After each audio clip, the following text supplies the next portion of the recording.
Neanderthals lived in a world that knew no mercy. They battled against icy winds that could strip the skin from bone, faced predators as large as horses, and lived in constant conflict with hunger and the elements. Most didn't live past the age of 30. Survival wasn't guaranteed, it was earned every day. To endure, they had to adapt. To live, they had to evolve. And even then, their existence was a daily struggle. There was no comfort, no safety net.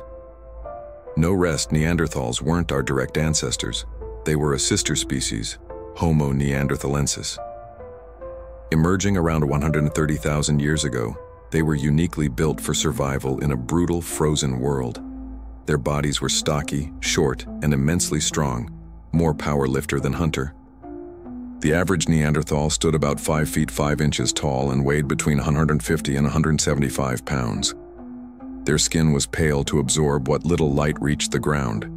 Their hair, thick and coarse like fur, offered insulation against the cold. Their faces were broad and strong, marked by heavy brows and powerful jaws. Surprisingly, their brains were slightly larger than ours, not necessarily for abstract thinking, but for better vision, physical coordination, and muscle control. They were tuned to their environment like a blade honed by ice and necessity. Neanderthals roamed across a vast stretch of land, from the coasts of the Atlantic to the mountains of Central Asia. In this harsh and unforgiving terrain, they learned to master fire, craft tools from stone, bone, and sinew, and construct shelters to withstand the most brutal of elements. And they buried their dead, one of the earliest signs of symbolic thought and emotional depth. The Europe they knew was not green or lush. It was a continent gripped by ice. Tundra stretched for hundreds of miles, broken only by rocky outcrops and frozen rivers. The ground was often permafrost and the wind could slice through layers of fur and leather. Even at midday, the sun offered little warmth. Winters were long and unforgiving. Ice ages came and went like slow, grinding tides, with brief thaws in between that never lasted long enough to offer true relief. At the height of the glacial periods, temperatures often dropped to 30 degrees C. Snow covered the ground for months at a time. The wind didn't just chill, it drained strength, it burned skin, it killed. Food was scarce. Plants were stunted and hardy. Moss, lichen, and twisted shrubs. Forests were few and thin. Wood was a rare and valuable resource. A single sturdy branch could be the difference between a weapon and helplessness. This was a world of monochrome. Gray stone, white snow, and the red stains of survival. Fat, more than anything, was life. It fueled the body, insulated it against the cold, and kept people alive through the dead of winter. Neanderthals hunted relentlessly, not just for meat, but for the high-energy fat of mammoths, bison, and reindeer. Only thick hides and roaring fires could protect them when the nights grew long and the air turned deadly. For shelter, they often relied on caves, spaces passed down through generations like sacred ground. These dark hollows offered protection from the wind, but came with their own dangers. Smoke from fires collected in the low ceilings, filling lungs and coating walls with soot. The ground was damp, cold, and rotting. Mold thrived. Wild animals like hyenas, wolves, and bears sometimes crept in under cover of night. There were no locked doors. Entire families were lost while they slept. And when disease struck inside these tight, sealed spaces, it spread like wildfire with no escape. In time, Neanderthals began to construct their own shelters, primitive but effective. They built near rivers, along game trails, and in areas with a view of the open landscape. Using mammoth tusks, massive bones, and thick hides pinned down by stones, they created windproof, dome-like structures. Fires burned inside. Floors were covered with moss and dried grass to retain heat. These shelters gave them freedom from caves, from predators, from waiting to starve. They weren't permanent homes, but they offered mobility. When herds moved south, the Neanderthals followed. When the seasons changed, they returned. These shelters let them adapt to the land rather than remain at its mercy. And in the soil of the places they left behind, caves, shelters, fire pits, burial sites, layers of history began to build. Ash, bones, tools, and the imprint of lives once lived, buried by time. These layers, called cultural strata, are how archaeologists today trace the rise and fall of ancient humanity. In every layer is a whisper of life, a struggle, a moment of defiance against extinction. Neanderthals lived hard, died young, and yet left behind a legacy written in the earth, not in words but in fire, stone, and bone. Life moved with the rhythm of the wild, hunting, migrating, surviving. Inside there was no comfort, only function. Skins were layered thick to block the frozen ground. In the center burned a fire ringed by stones, bones, and scraps of wood, shielding the flame from the wind. Food was cooked right on the coals. Bones were reused, turned into tools, hooks, needles. What couldn't be used was thrown far from the shelter to keep away the stink and the beasts it might attract, but that didn't always work. Sometimes predators came anyway. Sometimes so did other humans. They rarely stockpiled food. Preservation was nearly impossible. Without salt, smoke, or pottery, meat spoiled quickly, even in the cold. Sometimes they buried a carcass under frozen soil, covered it with snow and rocks to keep it from scavengers. But it didn't always help, so they ate it while it was fresh, then went hunting again the next day. Shelters were often built against cliffs or ravines, not for comfort, but to blunt the wind. Sometimes they left skulls or bones from their kills nearby, not as a ritual, but as a barrier. The smell of decay could scare off predators. Sometimes that made the difference between life and death. These shelters weren't organized by modern standards, but they had structure. One corner held ashes and charcoal, burned bones scattered nearby. Another had flint chips, half-finished tools. Occasionally, archaeologists find items with no clear practical use. Painted stones, bits of ochre, necklaces made from teeth. These weren't accidents. Even in this frozen hell, Neanderthals tried to make sense of the world, to decorate their space, to make it just a little less hostile. For Neanderthals, hunting wasn't just about getting food. It was the center of life. No meat meant death. No fat meant freezing. No hide meant no shelter. That's why they devoted most of their time and energy to the hunt. They targeted animals we now see only in museums. Mammoths, woolly rhinos, cave bears, bison, wild horses, giant deer with antlers spanning over 6 feet. These beasts were massive, strong, and dangerous. One mistake and the hunter became the hunted. They had no bows, just heavy spears tipped with sharpened stone. And these weren't thrown from a distance. They were driven into flesh up close. Neanderthals had to get right next to the animal to strike with precision. Sometimes they dug pits, chased prey into swamps, or triggered rock slides, all with the simplest tools. The spear itself was made from a straight, dried shaft.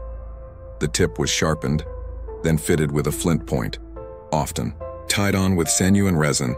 Flint was a prize material, tough, easy to split with razor-sharp edges. From it they also made knives, scrapers, and cutting tools. Every stone mattered. It could mean survival. While they didn't have complex tactics, Neanderthals knew how to work together. They used short vocal sounds, hand signs, and gestures, replacing words with coordination. They may have had a primitive language, but none of it survives today. Instead, they relied on instinct, memory, and years of learned skill. One would distract the animal head-on. Others circled behind. One made noise. The rest waited in silence. Dragging a carcass back to shelter was just the beginning. It had to be butchered quickly before it spoiled, before predators smelled blood before nightfall. Bones were cracked open for the brain, a rich source of fat. The hide was carefully removed to be used for warmth. Some organs were eaten immediately, others stored or used. Even tendons and sinus were saved, dried, and used as cords or bindings for tools. Blood was collected in bones or shells, used for drinking or boiled with meat. Nothing went to waste. Even broken scraps ended up in the fire pit, burned as fuel when wood was scarce. Large bones became hammers. Smaller ones turned into needles or scrapers. There was no formal chain of command, but roles were clear. The strongest hunted. The older or injured prepared the meat, crafted tools, and cared for the young. Women and men both took part in hunts, especially when prey had to be driven from multiple directions. Children began learning from the start. First they watched, then they helped, and eventually they took over. Hunger wasn't an exception, it was the norm. Hunts failed, herds moved on, storms rolled in, and suddenly the entire group stood at the edge. In those moments, death came quickly, especially for the weak, the sick, and the young. Food ran out and nature offered no second chances. That's when something happened. Something that shocks us today but once saved lives. Cannibalism. Archaeologists have uncovered human bones with cut marks identical to those seen on butchered animals, flint knife traces, burn patterns, crushed skulls, and cracked femurs. All signs that human bodies were processed just like game. This wasn't a ritual. It wasn't a belief system. It was survival. When someone in the group died, they weren't buried. They were taken apart. That could buy another day, another night. Sometimes, they consumed enemies, sometimes their own. For Neanderthals, hunting wasn't a heroic spear throw. It was close-quarters combat with animals that could crush, gore, or tear them apart. Injuries were common. Kicks from hooves, gashes from tusks, broken bones from falls and rock slides. They lived in a world where nearly every adult carried the scars of survival. Archaeologists have found bones with fractures that had time to heal. That means the injured person didn't just survive, they were cared for. Someone brought them food. Someone kept the fire going. Someone waited until they could stand again. That wasn't luck, that was compassion. In a world where every member mattered, losing even one meant weakening the whole group. Some burials reveal individuals who lived into their 40s despite severe injuries. Some had limb atrophy, twisted spines, even complete tooth loss. They couldn't hunt. They couldn't feed themselves, but someone fed them. Primitive medicine did exist. Thorns were pulled out. Wounds were cleaned. Moss was used as bandages. Ash acted as an antiseptic. Animal fat sealed wounds and helped prevent infection. Maybe they used herbs that helped by accident. Maybe they didn't know why it worked, only that it eased the pain. There's even evidence of amputations where the person survived, meaning not only was the limb removed, but the bleeding was stopped and infection was somehow prevented. Neanderthals didn't just look different, and it wasn't just their skulls or heavy brows. Their entire bodies were shaped by evolution to survive the harshest environments imaginable. They were shorter than modern humans, but wider and more powerfully built. Their rib cages were barrel-shaped, their ribs thick and dense, and their shoulders broad. Their arms were shorter but stronger, their bones heavier, thicker, made to endure. It gave them the power to drag carcasses, butcher meat, haul hides, and keep going without wearing down. Genetic studies show that Neanderthals had naturally higher levels of creatine, a compound that boosts muscle strength and endurance. In other words, they were born stronger, not from training, from biology. But it wasn't just their muscles. Their vision was likely superior in low light. They had large eye sockets and an expanded visual cortex. They could navigate forests, mountains, and the dim interiors of caves. Their sense of smell was also enhanced. The parts of the brain linked to olfaction were larger. They could detect the scent of prey, water, smoke, or even blood on snow. As for hearing, some studies suggest they were especially sensitive to low-frequency sounds. That matters in the wild. It helps with long-distance communication through roars, echoes, stomps. Even without a complex spoken language, they could hear each other across the wind. Their skin was likely thicker, better at holding heat. They had more brown fat, the kind that burns energy to keep the body warm. Even their faces were adapted. Their large noses helped warm the air before it reached the lungs. Every part of their body, from fingertips to nasal structure, told the same story. They weren't built for comfort, they were built for survival. Neanderthals died young, very young. The average life expectancy was around 30 years. Fewer than 1 in 10 made it to 40. Not because of old age, but because of relentless pressure from every direction. Cold, hunger, injury, and violence. Danger, was constant. Outside the shelter lurked cave lions, hyenas, bears, wolves. One wrong step, one sign of blood or weakness, and the hunter became prey. Bite marks and claw scratches on bones confirm it. Many Neanderthals died in brutal encounters with predators. Some sites are nothing but graveyards, bones mixed with tools, signs of hasty escape, shattered fire pits. These weren't just animal attacks. Sometimes the killers were other humans. Violence between groups was real. Skulls with fatal blows, fractured ribs, caved-in craniums. Sometimes, the wounds had started to heal. Other times they were fatal. These weren't accidents, these were murders. Fights over territory, over food, over a cave, a place by the fire. Neanderthals didn't live in a world of negotiation. They lived in a world where strangers meant danger. Disease killed too. Infections, poisoning, frostbite. A simple scratch could turn septic. Teeth decayed early.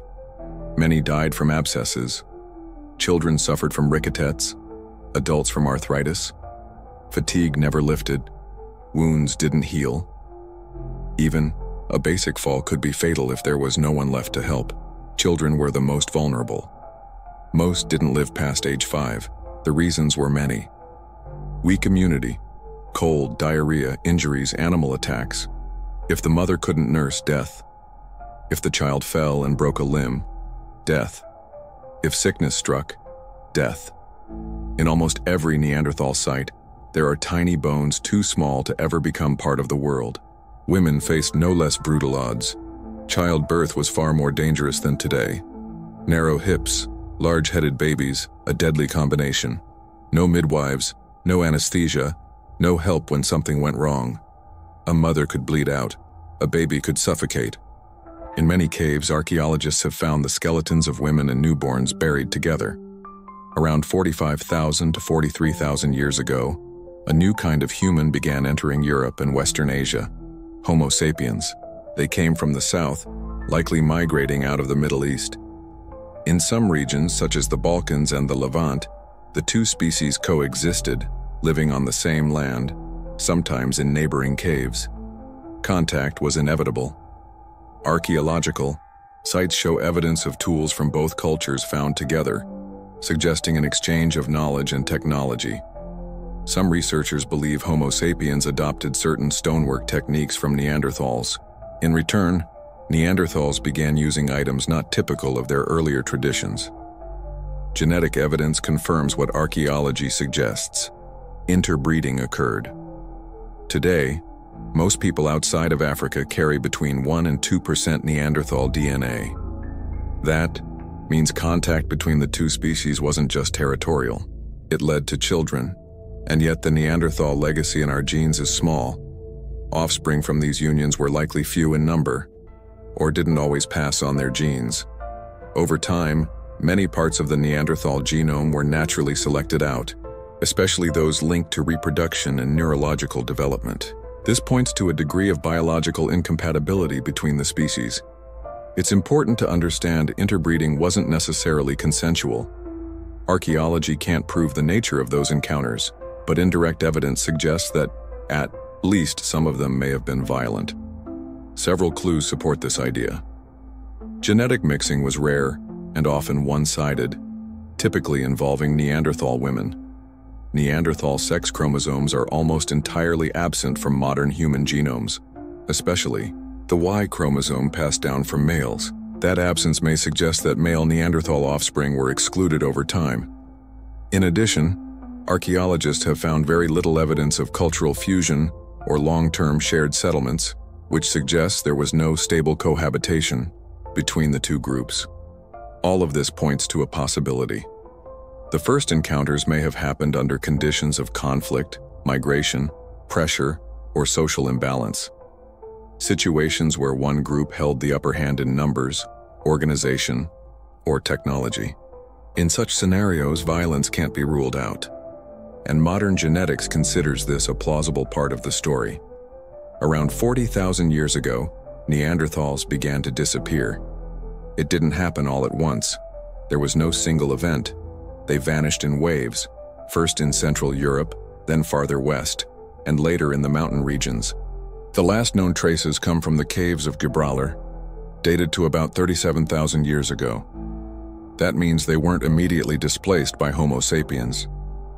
For a time, they still existed nearby on the same lands, but their numbers declined. Camps were abandoned. Bones no longer appeared in new layers. Why did they go extinct? Scientists still have no single answer. What they do have is a combination of factors, each one small on its own, but together enough to end a species. Neanderthals were never numerous. Genetic evidence suggests their global population may have never exceeded 50,000 to 70,000 across all of Eurasia. That's an incredibly fragile population. Small groups spread thin across vast territories meant fewer partners, fewer births, and more inbreeding. Their genetic diversity shrank. They simply didn't have the numbers. They also grew slowly, remained dependent on parents longer, and faced high mortality. A woman could die during childbirth. An infant might not survive the winter. Children weren't ready to hunt for years. It meant generations turned over slowly, and losing even a small part of a group could be catastrophic. Between 45,000 and 30,000 years ago, Europe's climate began to shift dramatically. Warm and cold periods began alternating within a single human lifetime. Ecosystems that Neanderthals had relied on collapsed. Game animals migrated or vanished. Plant life changed. Their hunting strategies stopped working, and they couldn't adapt quickly enough. Meanwhile, Homo sapiens were more mobile, more numerous, and more socially organized. Their camps were more densely settled, their tools more diverse, their diets broader. They fished. They gathered shellfish. They used ornaments. They preserved knowledge through language. Neanderthals didn't. Given the same conditions, the species that could adapt more easily survived. This wasn't a war over land, it was a struggle for resilience.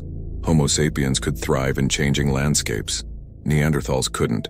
As their numbers declined, it wasn't just their population that collapsed. It was their memory, their knowledge. If no one was left to teach, no one could learn. If an elder died and the child was too young to understand, the skill was lost. Hunting, navigation, tool-making, anything not passed down through systems or stories simply disappeared. By the end, Neanderthals may have already lost parts of the culture and technique that once helped them survive. Some Neanderthals may have been absorbed through interbreeding. These cases were rare, but they happened. In a way, their disappearance wasn't only through death, it was also through mixing. Neanderthals weren't completely wiped out, but as a distinct biological species, they ceased to exist. Neanderthals didn't build cities. They didn't write books. They left behind no temples, no names. Everything we know about them comes from charred bones, fractured skulls, flint tools, and ash buried in ancient caves. But behind those remnants lies one of the most resilient forms of human life the planet has ever seen. If you found this video fascinating, make sure to leave a like and subscribe to our channel so you don't miss what's coming next.